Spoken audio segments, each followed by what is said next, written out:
எதிர்க்கட்சிகளின் கடும் அமளிக்கு இடையே புதிய வருமான வரி மசோதாவை மத்திய நிதி அமைச்சர் நிர்மலா சீதாராமன் நேற்று மக்களவையில் தாக்கல் செய்தார். மக்களவையில் வக்பு சட்ட திருத்த மசோதா தொடர்பான நாடாளுமன்ற கூட்டுக்குழு அறிக்கைக்கு எதிர்ப்பு தெரிவித்து எதிர்க்கட்சிகள் கடும் அமளியில் ஈடுபட்டதால் அவை மதியம் 2 மணி வரை ஒத்திவைக்கப்பட்டது. மீண்டும் அவை கூடிய போது எதிர்க்கட்சிகளின் கூச்சல் குழப்பத்துக்கு இடையே புதிய வருமான வரி மசோதாவை நிதியமைச்சர் நிர்மலா சீதாராமன் தாக்கல் செய்தார்.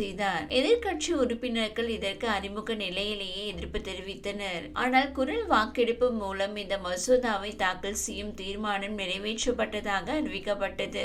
இந்த மசோதா தொடர்பாக எதிர்க்கட்சி உறுப்பினர்கள் பல்வேறு சந்தேகங்கள், கேள்விகள் எழுப்பினர். இதையடுத்து இந்த மசோதாவை மக்களவை தேர்வு குழுவின் பரிசீலனைக்கு அனுப்புமாறு சபாநாயகர் ஓம் பிர்லாவிடம் நிர்மலா சீதாராமன் கேட்டுக்கொண்டார். பட்ஜெட் கூட்டத்தொடரின் முதல் அமர்வு நேற்றுடன் முடிவடைந்தது. இரண்டாம் கட்ட கூட்டத்தொடர் மார்ச் 10ஆம் தேதி தொடங்க உள்ளது. அதுவரை மக்களவை ஒத்திவைக்கப்படுவதாக அறிவிக்கப்பட்டது. இந்த சூழலில் புதிய வருமான வரி சட்ட மசோதாவை மக்களவை தேர்வுக்குழு முழுமையாக ஆய்வு செய்யும். தேவைப்படும் பட்சத்தில் அதில் உரிய மாற்றங்களை செய்து இது தொடர்பான அறிக்கையை மக்களவையில் மார்ச் 10ஆம் தேதி தாக்கல் செய்யும். நிதியமைச்சர் நிர்மலா சீதாராமன் வெளியிட்ட எக்ஸ் பதிவில் எம்பிக்கள் சொல்லும் கருத்து சரியல்ல. தற்போதைய பழைய வருமான வரி ஐடி சட்டத்தில் 800க்கும் மேற்பட்ட பிரிவுகள் உள்ளன. தற்போது முன்மொழியப்பட்ட சட்டத்தில் 536 பிரிவுகள், 622 பக்கங்கள், 16 அட்டவணைகள் மட்டுமே உள்ளன.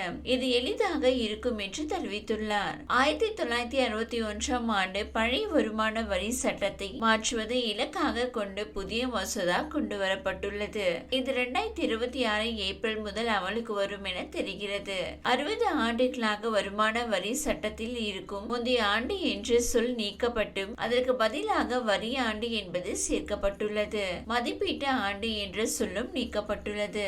இந்த மசோதாவில் முன்மொழியப்பட்டுள்ள ஒரு முக்கியமான தகவலையும் ரஜத் மோகன் விளக்கினார். அதாவது வருமான வரி சட்டம் 1961 இருந்து புதிய சட்ட மசோதாவில் இருக்கும் வேறுபாடு என்னவென்றால், முன்பு வருமான வரித்துறை பல்வேறு நடைமுறை விஷயங்கள், வரி திட்டங்களை செயல்படுத்த நாடாளுமன்றத்தை அணுக வேண்டியிருக்கும். ஆனால் இந்த சட்டம் நடைமுறைப்படுத்தப்பட்டால் மத்திய நேரடி வரிகள் வாரியம் CBDT அத்தகைய திட்டங்களை சுயதீனமாக அறிமுகப்படுத்த அதிகாரம் பெறும் என்று தெரிவித்தார். புதிய சட்ட மசோதாவில் குறிப்பிடப்பட்டிருக்கும் பிரிவு 533 படி CBDT இப்போது வரி நிர்வாக விதிகளை உருவாக்கவும் டிஜிட்டல் வரி கண்காணிப்பு அமைப்புகளை அமல்படுத்தவும் முடியும். நிதியமைச்சர் நிர்மலா சீதாராமன் இன்று தாக்கல் செய்திருக்கும் வருமான வரி மசோதா பரிசீலனைக்காக நாடாளுமன்ற நிலைக்குழுவுக்கு அனுப்பப்பட வாய்ப்புள்ளது. இதுவரை வருமான வரி சட்டத்தின் மறு ஆய்வு குறித்து பங்குதாரர்களிடம் இருந்து 6500 பரிந்துரைகளை வருமான வரித்துறை பெற்றுள்ளது குறிப்பிடத்தக்கது.